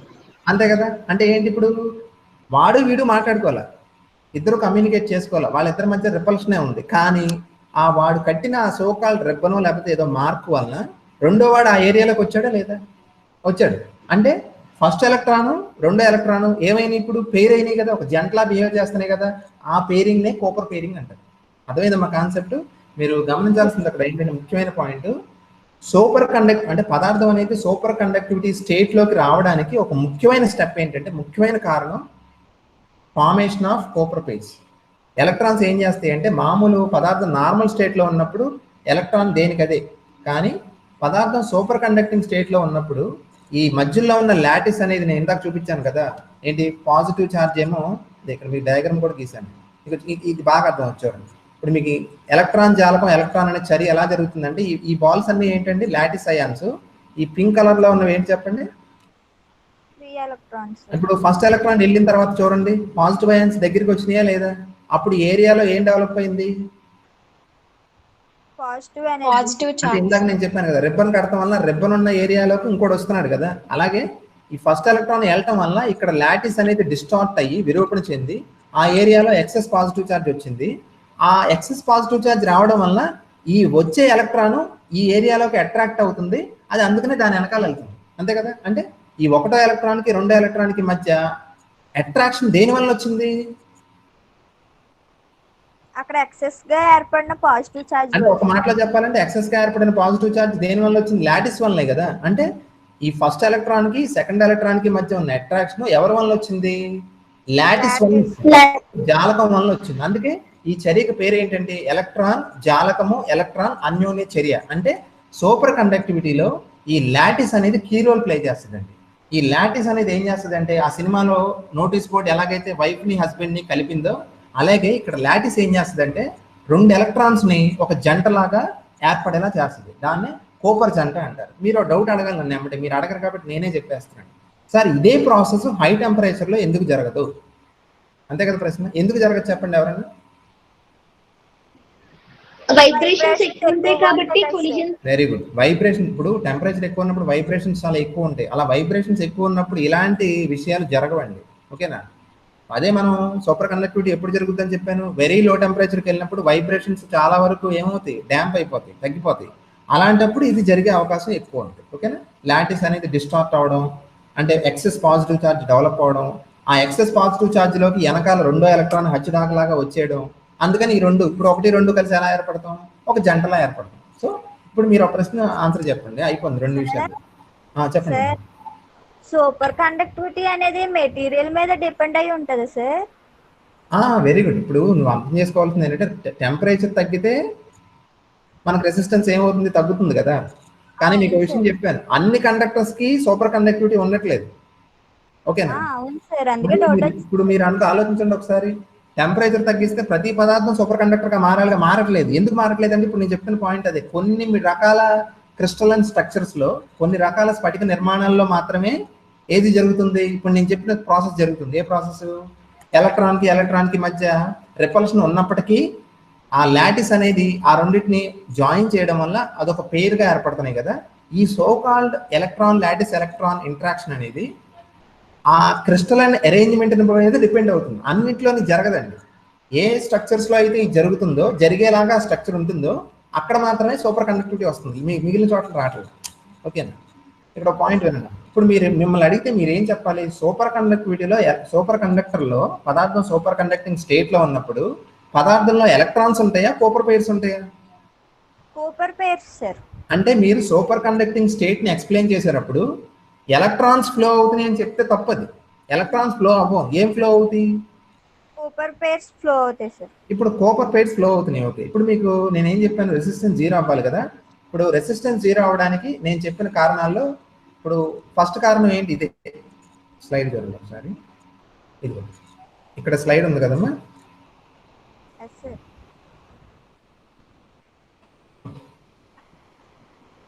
ఓకే, ఇప్పుడు మీకు 2 బాక్సులు పెట్టాను కదా ఇక్కడ. వై జీరో రెసిస్టెన్స్ అని. జీరో రెసిస్టెన్స్ రావడానికి 2 కారణాలండి. ఫస్ట్ కారణం ఇప్పుడు మనం చెప్పేసుకున్నాం, అయిపోయింది. మామూలుగా పదార్థం సాధారణ స్థితిలో ఉన్నప్పుడు 2 ఎలక్ట్రాన్స్ మధ్య రిపల్షన్ ఉంటుంది. కానీ పదార్థం అతివాహక స్థితిలోకి వెళ్ళినప్పుడు ఆ జాలకం యొక్క విరూపణ కారణంగా, లాటిస్ యొక్క డిస్టార్షన్ వల్ల 2 ఎలక్ట్రాన్స్ మధ్య అట్రాక్షన్ డెవలప్ అయ్యి, లేకపోతే డెవలప్ అయినట్టు అనిపించి ఆ 2 ఎలక్ట్రాన్స్ ఎలా ఫామ్ అవుతున్నాయి? ఒక కూపర్ పెయిర్లా ఫామ్ అవుతున్నాయి. అది first step. Cooper pair formation అనేది సూపర్ కండక్టివిటీని ఎక్స్ప్లెయిన్ చేయడంలో ఒక స్టెప్. రెండోది ఇక్కడ పదం రాశాను చూడండి, ఫెర్మియానిక్ కండెన్సేట్ అని రాశాను. ఫెర్మియానిక్ కండెన్సేట్ అంటే ఏం లేదు, చాలా సింపుల్. ఒకసారి చూడండి. సూపర్ కండక్టివిటీ యొక్క నిజమైన మిస్టరీ ఏంటంటే కూపర్ పెయిర్స్. ఓకే, ఫెర్మియానిక్ కండెన్సేట్ అనేది జరిగితేనే సూపర్ కండక్టివిటీ వస్తుంది. అంటే ఏంటో చెప్తాను చూడండి. ఏం లేదమ్మా, ఇప్పుడు ఎలక్ట్రాన్ యొక్క స్పిన్ ఎంత? Of sir, 1/2. 1/2 స్పిన్ ఉన్న పార్టికల్స్ ని ఏ పేరుతో పిలుస్తారు? మీకు ఆల్రెడీ చెప్పుంటాను నేను. ఫెర్మియాన్స్ అంటారు. ఐడియా ఉందా? ఫెర్మియాన్స్. ఇప్పుడు ఎలక్ట్రాన్ ఫెర్మియాన్, ప్రోటాన్, న్యూట్రాన్స్ కూడా ఫెర్మియాన్స్ సార్. ఓకేనా? మరి బోసాన్ అంటే స్పిన్ ఎంత ఉంటుంది? ఏం సార్? స్పిన్ వాల్యూ 1/2, 3/2, 5/2 అలా 1/2 మల్టిపుల్ గా ఉంటే కనుక ఫెర్మియాన్ అని చెప్పాను కదా. అవును సార్. బోసాన్స్ అని కొన్ని పార్టికల్స్ ఉంటాయి. బోసాన్స్ యొక్క స్పిన్ వాల్యూస్ ఎలా ఉంటాయో తెలుసా? 0, 1, 2, 3, 4 అలా ఉంటాయి కదా. ఇప్పుడు ఒకటి గమనించండి, ఫెర్మియాన్స్ కి ఒక రూల్ ఉంది. ఏంటి ఆ రూలు? పౌలి వర్జన నియమం అని మీరు చదువుకుని ఉంటారు. Pauli's exclusion principle. అదేం చెప్తుంది? ఎలక్ట్రాన్స్ అనేవి ఫెర్మియాన్స్ కాబట్టి అవి ఏ నియమాన్ని ఒబే చేయాలి? పౌలి నియమాన్ని ఒబే చేయాలి. పౌలి నియమం చెప్పేది ఏంటంటే ఏ 2 ఎలక్ట్రాన్లకు 4 క్వాంటమ్ సంఖ్యలు సమానం ఉండవని మీరు నేర్చుకుని ఉంటారు. No 2 electrons have same 4 quantum numbers. దాన్ని పర్ఫెక్ట్గా చెప్పాలంటే ఎలా చెప్పాలంటే, ఫెర్మియాన్స్ అనేవి ఎలాంటివంటే యాంటీ సోషల్. యాంటీ సోషల్ అంటే అర్థం ఏంటి? అవి ఒకే చోట చేరి ఒక గుంపుగా ఉండలేవు. అంటే క్వాంటమ్ స్టేట్ అంటాం కదా, అవి అన్నీ కూడా ఒకే క్వాంటమ్ స్టేట్లో ఉండలేవు. ఒకటి ఒక క్వాంటమ్ స్టేట్లో ఉంటే ఇంకోటి ఇంకో క్వాంటమ్ స్టేట్లో ఉండాలి. అర్థమైందా పాయింట్? ఇప్పుడు ఏం లేదమ్మా, ఇప్పుడు యాటంలో మధ్యలో న్యూక్లియస్ ఉంది. n=1 ఆర్బిట్లో ఎన్ని ఎలక్ట్రాన్స్ ఉంటాయి చెప్పండి? n=1లో ఎన్ని ఎలక్ట్రాన్స్ ఉంటాయండి? వినిపిస్తుందమ్మా? n=1 ఎన్ని ఎలక్ట్రాన్స్ ఉంటాయి? 2 ఎలక్ట్రాన్స్ కదా. హలో సార్ చెప్పండి సార్. కే కర్పూరంలో 2 ఎలక్ట్రాన్స్ ఉంటాయి కదా. ఇప్పుడు మీరు గమనించాల్సింది ఒకటే, యాటంలో ఎక్కువ శాతం ఎంటీ స్పేస్ అని చెప్పాను నేను. 99% ఎంటీ స్పేస్. యాటం అనేది చాలా పెద్దది. ఈ మాట నిజంగానే మైండ్ నుండి చెప్తున్నాను నేను. యాటం నిజంగానే పెద్దది. ఎందుకు పెద్దది అంటే, యాటంలో ఉన్న electron, for example first electron, second electron ఎందులో ఉంటాయి? n=1లో ఉంటాయి. మూడో ఎలక్ట్రాన్ ఎక్కడికి వెళ్తుంది? ఆబ్వియస్లీ n=1లో కాకుండా ఎల్ కర్పూరంలోకి వెళ్తుంది, n=2లోకి వెళ్తుంది. దాని అర్థం ఏంటి? మీరు ఏమని చెప్పచ్చు? సార్ n=1లో 2 ఎలక్ట్రాన్లే పడతాయి, అందుకని ప్లేస్ పట్టక ఇరుకైపోయి 3వ ఎలక్ట్రాన్ n=2లోకి వెళ్తుందని అనుకుంటే మీ అంత అమాయకులు ఎవరు లేరు. అది కాదు వాస్తవం. నిజంగా n=1లో 2 ఎలక్ట్రాన్లు ఏంటి? 2 లక్షల ఎలక్ట్రాన్లు కూడా పడతాయి. మరి అంత ప్లేస్ ఉన్నప్పుడు 3వ ఎలక్ట్రాన్ ఎందుకు సార్ దూరంగా ఎక్కడో n=2లోకి వెళ్తుందంటే దానికి కారణం ఏంటి? ఇప్పుడు నేను చెప్పింది అదే, పౌలి వర్జన నియమం. పౌలీస్ ఎక్స్క్లూజన్ ప్రిన్సిపల్ దేనికి అప్లై అవుతుంది? అది ఫెర్మియాన్స్కి అప్లై అవుతుంది. అంటే ఎలక్ట్రాన్స్కి అప్లై అవుతుంది, ఎలక్ట్రాన్ ఫెర్మియానే కదా. అంటే ఏమవుతుందంటే ఎలక్ట్రాన్స్ లాంటి ఫెర్మియాన్స్ అన్నీ కూడా ఒకే క్వాంటమ్ స్టేట్లో ఉండడానికి అవకాశం లేదు. అవి వేరు వేరు క్వాంటమ్ స్టేట్స్ ఆక్యుపై చేసి తీరాలి ఖచ్చితంగా. వాటికి ఉన్న ఫండమెంటల్ రూల్ అది. నిజంగా మీరు ఆలోచించాల్సింది ఒకటే, ఒకవేళ పౌలీస్ ప్రిన్సిపల్ లేకపోయి ఉంటే ఫెర్మియాన్స్కి, మనం కనుక ఫెర్మియాన్స్తో తయారవకపోయి ఉంటే అసలు యాటమ్ అనేది ఎగ్జిస్ట్ అయ్యేది కాదండి. యాటమ్ ఎగ్జిస్ట్ అవుతుందంటే కారణం, యాటమ్ అంత పెద్దగా ఉందంటే కారణం ఆ పౌలీస్ ప్రిన్సిపల్ వల్ల మూడో ఎలక్ట్రాన్ n=1లో కాకుండా ఎక్కడ 2లో ఉండి, మళ్ళీ 2లో కొన్ని ఎలక్ట్రాన్స్ నిండాక మిగిలిన ఎలక్ట్రాన్స్ ఎక్కడికి వెళ్తాయి? 3లోకి వెళ్తాయి. అంటే ఎలక్ట్రాన్స్ అనేవి దగ్గరగా ఉండకుండా ఎందుకు దూరంగా ఉంటాయి చెప్పండి? ఎలక్ట్రాన్స్ అనేవి దగ్గరగా ఉండకుండా ఎందుకు అంత దూరంగా ఉంటున్నాయంటే, మీకు మామూలుగా అర్థమయ్యే భాషలో చెప్పాలంటే, ఒక ఎలక్ట్రాన్ ఫర్ ఎగ్జాంపుల్ ఇక్కడ తాడేపల్లిగూడెంలో ఉందంటే 2 ఎలక్ట్రాన్ ఎక్కడ ఉన్నట్లు లెక్క? భీమవరంలో ఉన్నట్లు లెక్క. 3 ఎలక్ట్రాన్ ఎక్కడ? రాజమండ్రిలో ఉన్నట్లు లెక్క. ఎందుకు ఎలక్ట్రాన్స్ అంత దూరంగా అరేంజ్ అయ్యి ఉన్నాయి? ఎవరైనా చెప్పండి ఆన్సర్. దానికి రీజన్ ఏంటి? ఇప్పుడు నేను చెప్పింది అదే. రిపల్షన్ అంటే మీరు అలా అనుకోకండి. ఏంటి ఎలక్ట్రాన్కి రిపల్షన్ ఉంటుంది కదా సార్, అది కాదు పాయింట్. ఇక్కడ నేను చెప్పేది ఏంటంటే, ఎలక్ట్రాన్స్ అనేవి ఫెర్మియాన్స్ కాబట్టి ఫెర్మియాన్స్ కున్న ప్రాపర్టీ ఏంటి? పౌలీస్ ఎక్స్క్లూజన్ ప్రిన్సిపల్ని ఒబే చేయాలి. అంటే ఏంటి? అన్నీ కూడా ఒకే చోట గుమ్మిగూడడానికి అవకాశం లేదు. దే ఆర్ యాంటీ సోషల్ అంటే ఏంటి? అవన్నీ కలిసి ఒకే చోట చేరి కామన్గా ఒక సోది వేయడానికి ఎవరు ఒప్పుకోరు. ఫిజిక్స్ నియమాలు అయితే ఒప్పుకోవు. అవి దూరంగా ఉండి తీరాల్సిందే. మీరు ఇప్పుడు అబ్జర్వ్ చేయాల్సింది ఏంటంటే, ఇప్పుడు కోపర్ పెయిర్ అనేది ఫెర్మియానా బోసానా చెప్పండి ఎవరన్నా? కోపర్ పెయిర్ అంటే ఏంటి? 2 ఎలక్ట్రాన్ల యొక్క జంట కదా. కోపర్ పెయిర్ యొక్క స్పిన్ ఎంత చెప్పండి ఎవరన్నా?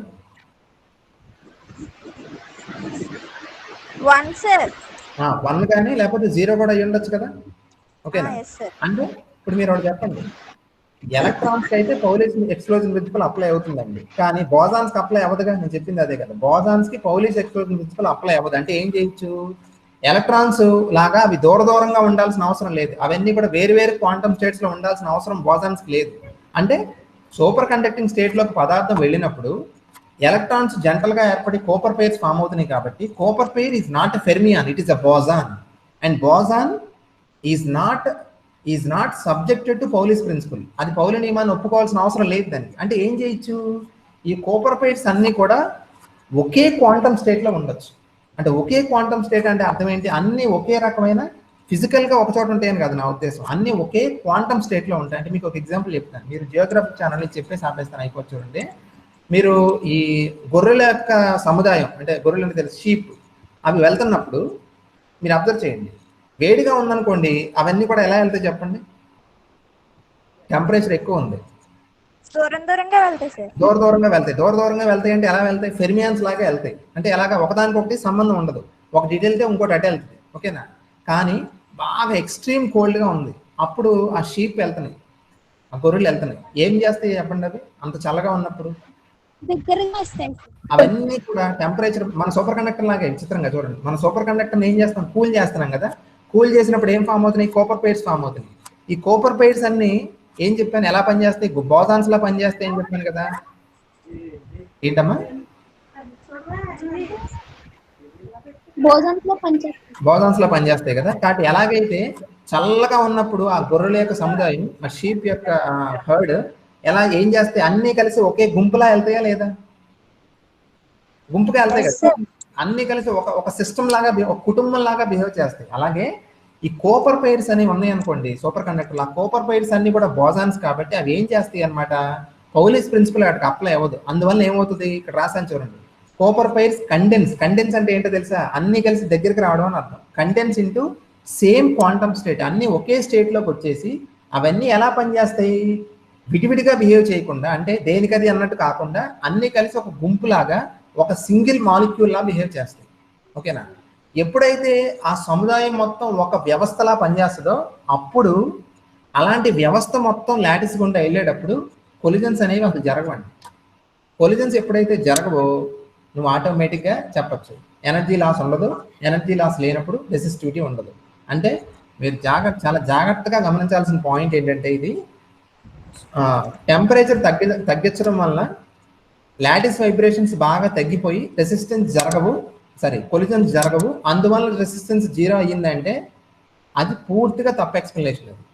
సూపర్ కండక్టివిటీ అనే స్టేట్లోకి పదార్థం వెళ్ళాలంటే రెండు జరగాలి. ఒకటి ఏంటి నేను చెప్పింది అదే. ఒకటి ఏంటమ్మా, కూపర్ పేర్ జరగాలి సార్. కోపర్ పైర్స్ ఫామ్ అవ్వాలి. కోపర్ పైర్స్ ఫామ్ అవడం గురించి అర్థమై ఉంటుంది మీకు, ఆ సినిమా ఊహించుకుంటే అర్థమైపోతుంది. రెండో టాపిక్ కొంచెం కష్టం. రెండో టాపిక్ ఏంటి, కోపర్ పైర్స్ ఫామ్ అయినాయి కాబట్టి కోపర్ పైర్ అంటే ఫెర్మియానా బోజానా? బోజాన్ సార్. బోజాన్స్ కాబట్టి అవన్నీ ఏం చేయొచ్చు, ఒకే క్వాంటమ్ స్టేట్ లో ఉండొచ్చు కదా. అంటే అవి ఎలా ఉండొచ్చు, సోషియల్ గా ఉండొచ్చు. ఇప్పుడు చూడండి, మనం పెళ్లికి వెళ్ళాం అనుకోమా, పెళ్లికి వెళ్ళినప్పుడు చూడండి ఎవరి కాడ అన్నట్టు ఉంటాడా, అందరూ కలిసి ఒక గుంపులా చేరతారా? గుంపుగా ఉంటారు సార్. అంటే హ్యూమన్ బీయింగ్స్ అనేవాళ్ళు సోషలా యాంటీ సోషలా? Anti social sir. Anti social అంటే అర్థం ఏంటి?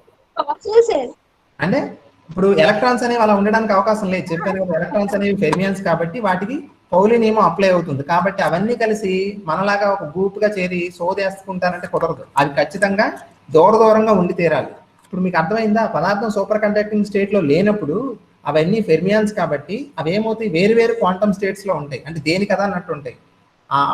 ఒక గొర్రెకి ఇంకో గొర్రెకి సంబంధం ఉంటుంది. అది ఒకలా వెళ్తుంటే ఇది ఇంకోలా వెళ్తుంటది. కాబట్టి ఏమవుతాయి, ఆబ్వియస్లీ వాటి మధ్య యూనిటీ లేదు కదా. యూనిటీ లేనప్పుడు ఏమవుతాయి, కొలిజన్స్ జరుగుతాయి. ఓకేనా? కానీ పదార్థం సూపర్ కండక్టింగ్ స్టేట్ లోకి వెళ్ళినప్పుడు కోపర్ పైర్స్ ఫామ్ అవుతున్నాయి. Cooper pair is not a fermion, it is a boson. Bosons కి ఏం అప్లై అవ్వదు, పౌలీస్ రూల్ అప్లై అవ్వదు. కాబట్టి ఏమవుతుందంటే ఆ బోజాన్స్ అన్ని కూడా పౌలీస్ నియమాన్ని పట్టించుకోకుండా ఏమవుతాయి, అవి ఒక ప్రత్యేకమైన స్థితిలోకి వెళ్తాయి. ఏంటి ఆ స్థితి పేరేంటి, ఫెర్మియానిక్ కండెన్సేట్. కండెన్సేట్ అంటే అర్థమైంది కదా. ఆ ఎగ్జాంపుల్ మంచి ఎగ్జాంపుల్, మీకు ఎలా చెప్పాలని ఆలోచిస్తే నాకు ఎగ్జాంపుల్ దొరికింది. బాగా చల్లగా ఉన్నప్పుడు ఆ గొర్రెల గుంపు ఎలా ట్రావెల్ చేస్తుంది,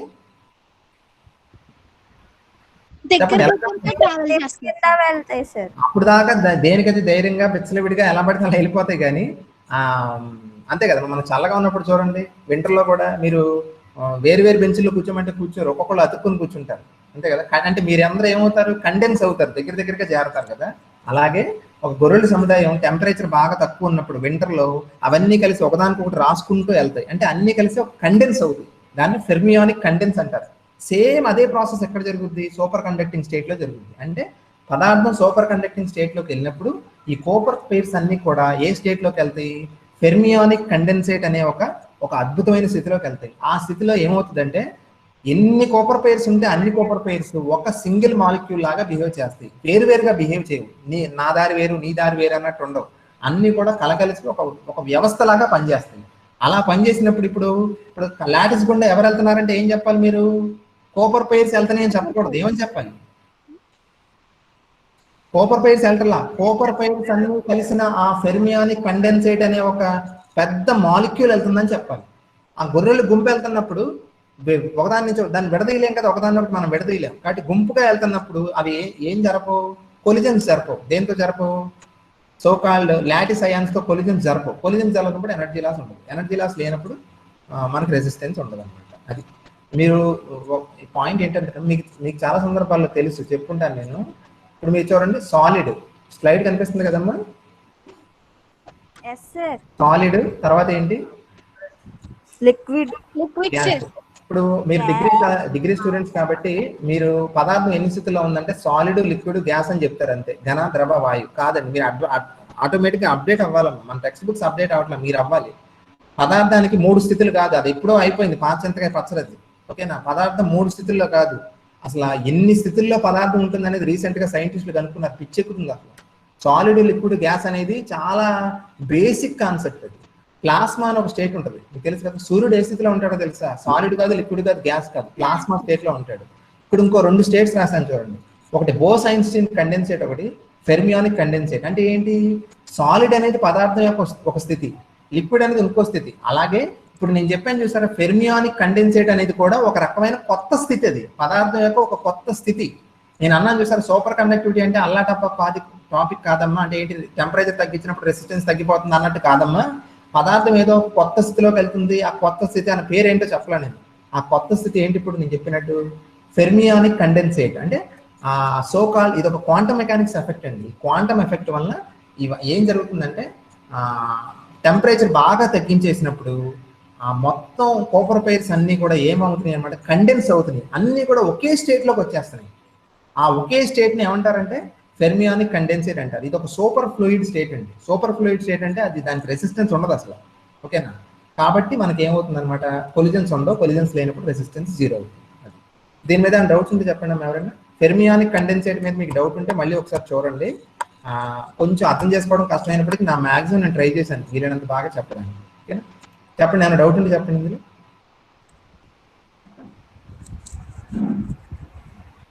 ఏమైనా డౌట్ ఉందమ్మా? లేదు సార్. అర్థమైందా బాగా?